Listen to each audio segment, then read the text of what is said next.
যে ৫ই আগস্ট শেখ হাসিনা সরকারের পতনের পর সেনাপ্রধান বিভিন্ন রাজনৈতিক দলকে যে ডেকেছিলেন এবং তিনি জাতির উদ্দেশ্যে বক্তৃতার সময়ও সেটা জানালেন, সেই যে জামায়াতের আমির সহ রাজনৈতিক নেতৃবৃন্দের সঙ্গে সভা করলেন তিনি, সেখানে তো আপনাকে ডেকেছিলেন জাতীয় পার্টির চেয়ারম্যান হিসেবে। জাতীয় পার্টি থেকে আনিসুল ইসলাম মাহমুদ ছিলেন, মুজিবুল হক চুন্নু ছিলেন।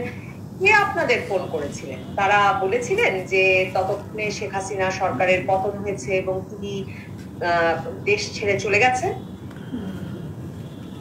সেনাপ্রধানের অফিস থেকে কেউ একজন টেলিফোন করেছিল, এখন আমার সঠিকভাবে নামটি মনে নেই।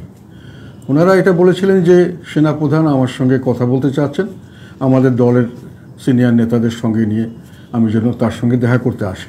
একটা সময় বেঁধে দিয়েছিলেন, এই সময় উনি ওনার হেডকোয়ার্টারে উপস্থিত থাকবেন।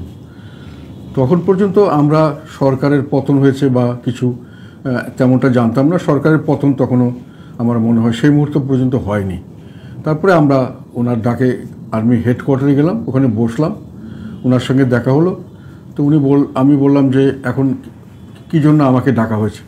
তখন আমি সময়গুলো ভুলে গেছি, এখন অনেক দিন হয়ে গেল, তো আমি ঠিক খেয়াল করতে পারিনি। মনে হয় 10টা 11টা বা 12টা এরকম হবে, 11টা 12টা সকালে দেখি হবে, তাই না? কতটা? হ্যাঁ 12টার সময় বলেছিল, হ্যাঁ সরি 12টার সময় হলে হ্যাঁ।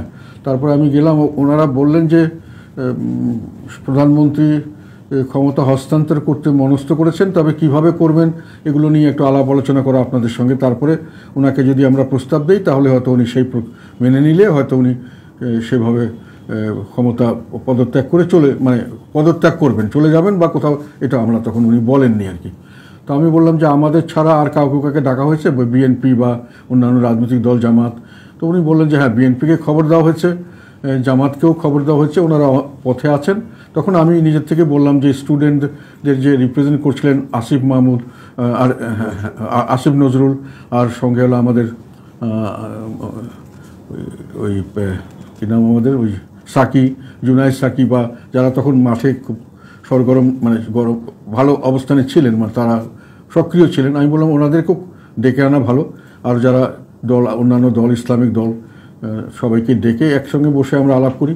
তখন ওনারা বললো যে আমরা খোঁজখবর করছি, যাতে থেকে পারছি আনছি। তো সেই সময় হ্যাঁ ওটাই কথা ছিল, এবং ওখানে এসে আমরা আলাপ সালাপ শুরু করলাম।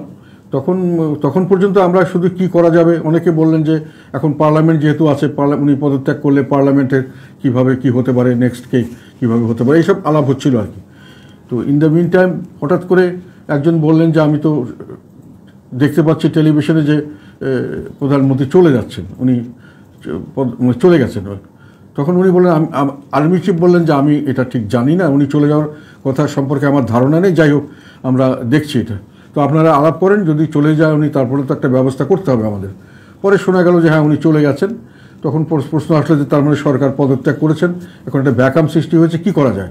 তখন অনেক আলাপ আলোচনা হওয়ার পরে সবাই মিলে সিদ্ধান্ত নিল যে আমরা প্রেসিডেন্টের কাছে যাই। প্রেসিডেন্টের কাছে গিয়ে এই বিষয়গুলো নিয়ে আলাপ করে একটা পরবর্তীতে কি করা যায় এটা নিয়ে একটা ডিসিশন নেই। তখন আমরা সবাই মিলে গাড়িতে করে, একটা গাড়িতেই 2 বা 3টা গাড়িতে সবাইকে মিলে আমরা বঙ্গভবনের দিকে আসলাম। তখন পথে ঘাটে মানুষ নেমে গেছে, হইচই, বিরাট অবস্থা, একেবারে বিরাটভাবে একটা হুলস্থুল চলছে আর কি। তো আমরা এইভাবে প্রেসিডেন্টের ভবনে গেলাম, প্রেসিডেন্টের সঙ্গে দেখা হলো, ওনাকে জানানো হলো যে, উনি বললেন যে হ্যাঁ, তখন সেনাপ্রধানের দপ্তরে কি আপনারা সকল রাজনৈতিক দল একসঙ্গে বসেছিলেন? আপনি যখন শুরু করলেন আমরা যখন একাই বসেছিলেন প্রথমে সেনাপ্রধান, আলাদা আলাদা করে তিনি? না, প্রথমবার যখন আমি গেছি তখন কেউ আসেননি। পরবর্তীতে মির্জা ফখরুল আসেন, মির্জা আব্বাস উনি আসলেন, তারপরে আবার জামাতের নেতা আসলেন, ওনার নামটা ভুলে গেছে ওখানে। আর তারপরে হ্যাঁ শফিকুর রহমান আসছিল, তখন না অন্য একজন ছিল, পরে না, পরে আবার আরেকজন আসলেন ইয়ের থেকে, মামুনুল হক, এই ধরনের আর কয়েকজন এসেছিলেন, আমি সবাই। তারপরে আসিফ নজরুল আসলো, পরে জুনায়েদ সাকি আসলো। তখন আমরা কিছুক্ষণ নিজেদের মধ্যে আলাপ করেছিলাম, হয় ঘণ্টাখানেক হবে।